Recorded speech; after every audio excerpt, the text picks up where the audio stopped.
Michael Brown, the incumbent at-large member of the D.C. Council who's running to retain his independent seat, was not able to join today's program in the studio. A hearing of the Council's Government Operations Committee is taking place today in the Wilson Building, where they'll be examining legislation that he has written that would set up a task force to study public financing of D.C. campaigns.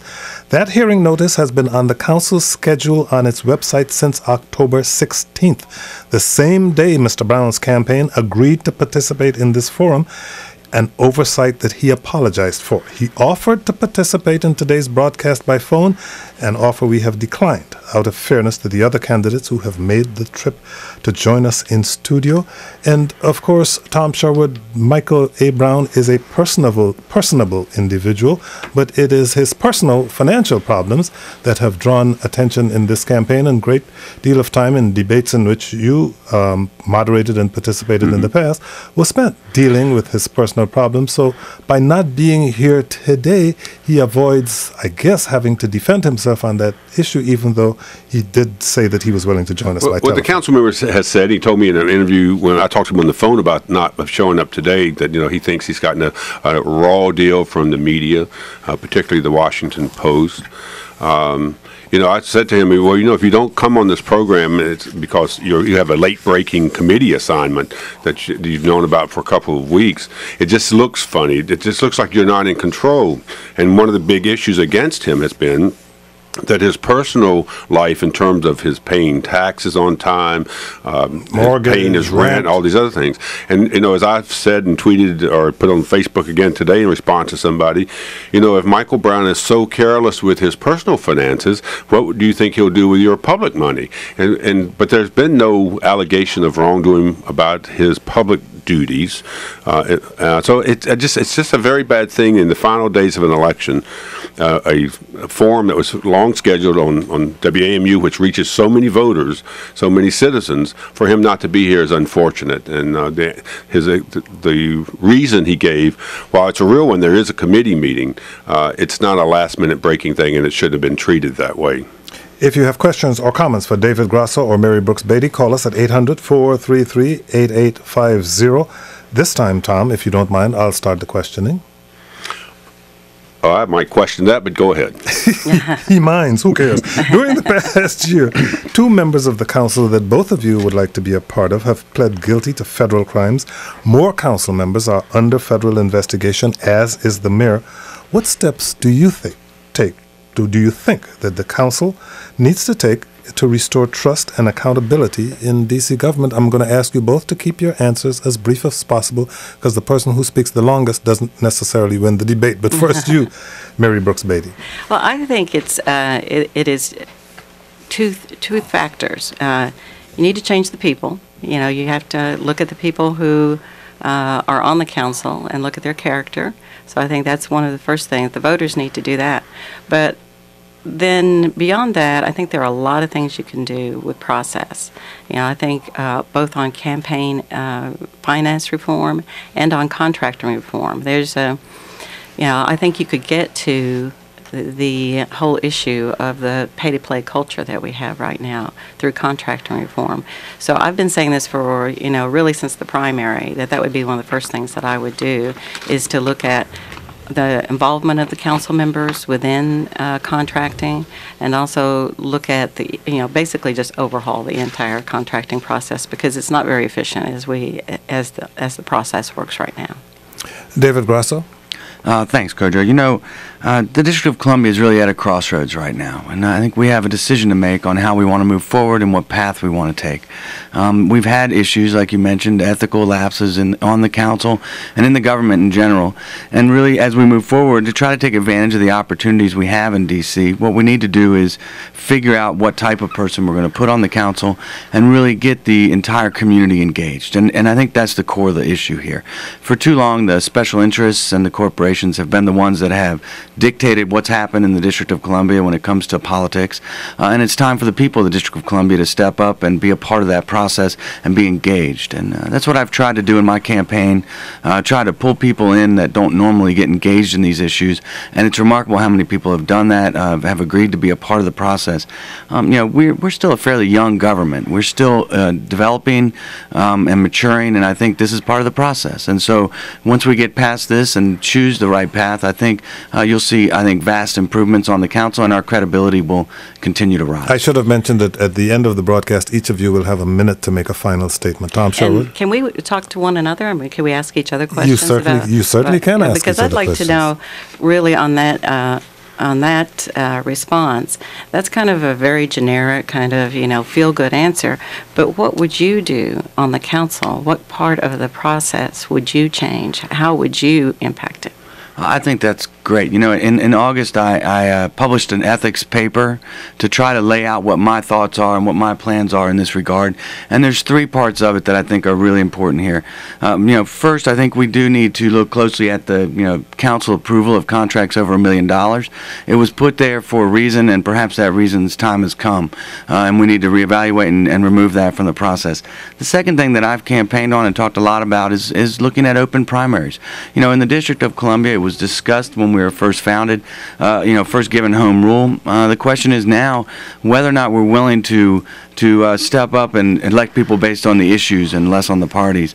And finally, I think council members need to figure out how they're going to be engaged in the council full time. This is an opportunity for us to all commit a certain period of our lives to working full time on the council, and I think there's real value in that. So I've committed to doing that.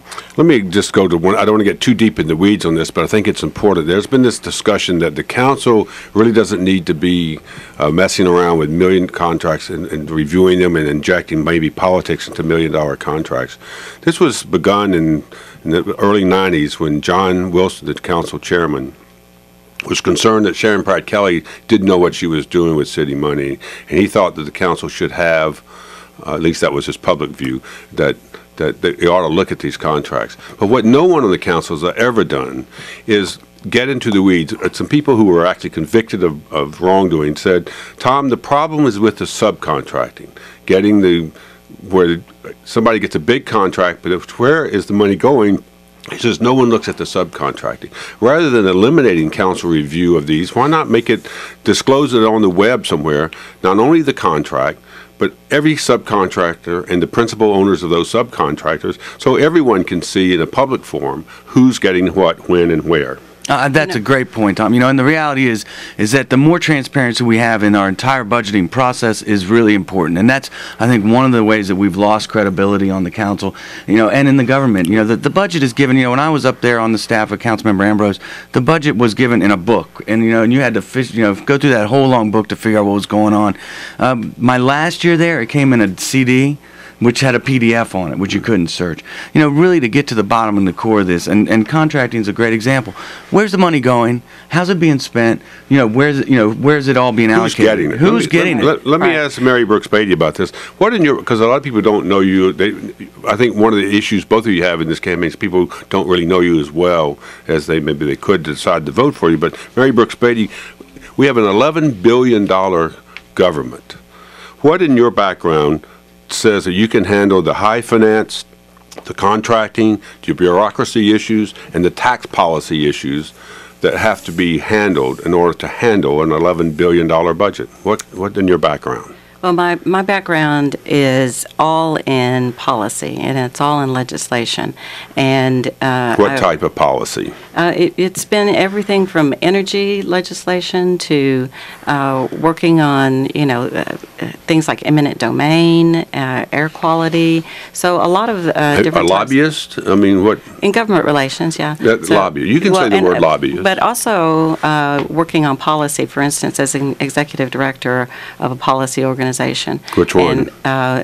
National Environmental Policy Institute, executive director, also president of Women in Government, which is a group of female state legislators. So within the Women in Government, that was every issue you could possibly imagine, of everything from women's health to transportation, so forth and so on. So, and what we did was to bring resources for that legislation. But also, I've worked real collaboratively throughout my career.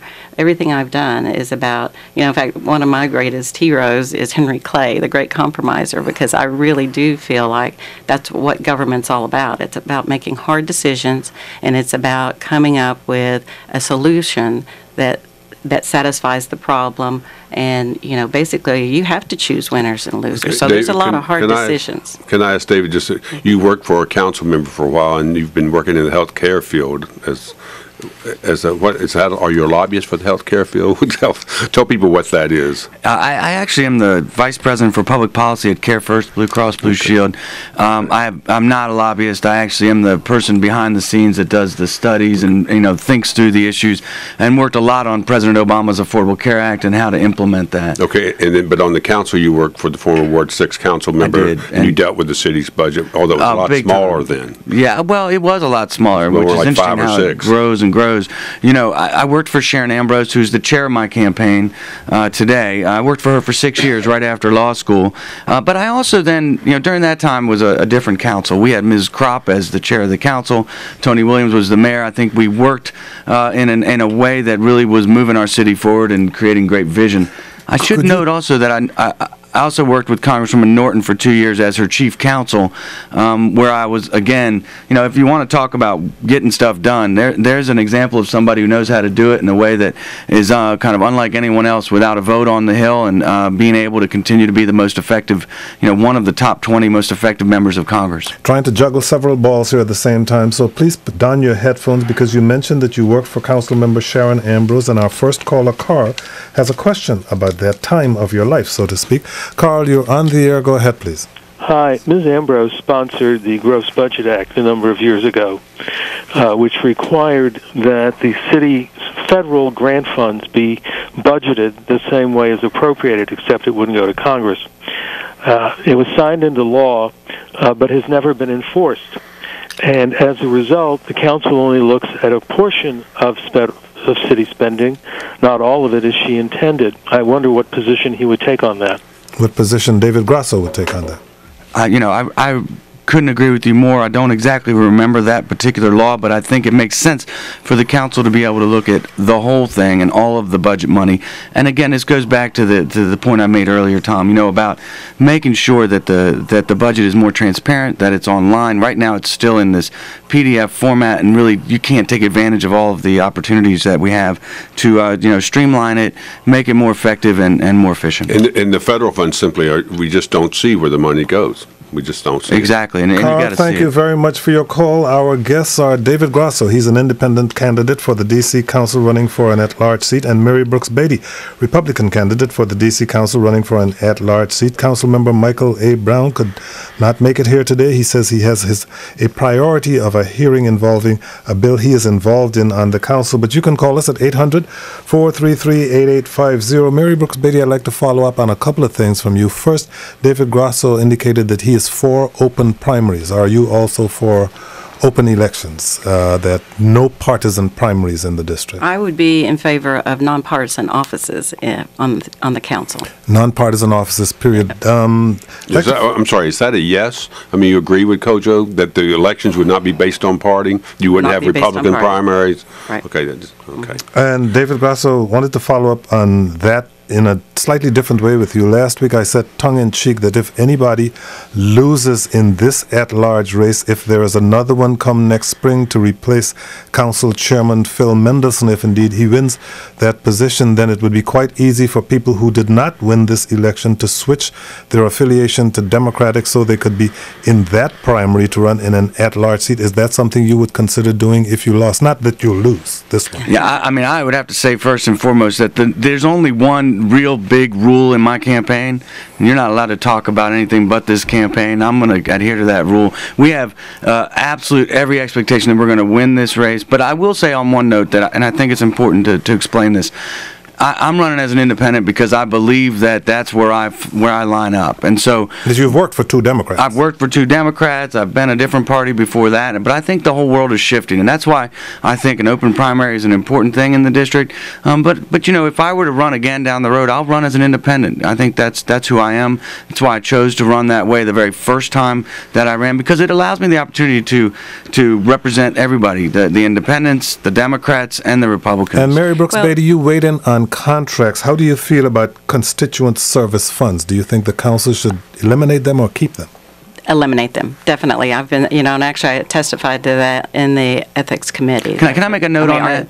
Because we had constituent services funds when I was working on the council, and it was an important aspect, because there are people that need help. You can't just ignore the fact that people need help with funeral payments, with sometimes paying their electric bill and stuff like that. What we had is LIHEAP money back then. If you remember, the LIHEAP money. You have to tell people what lies. I'll let you know. It's the federal. Once you start heaping lies on us, we have to have something else here. It's federal funding to help people pay their utility bills, basically, and it comes to various jurisdictions based on need. That money, though, was done through the executive branch, and if the council members had somebody that needed some money, they would call the executive branch, work with them to make sure they got that.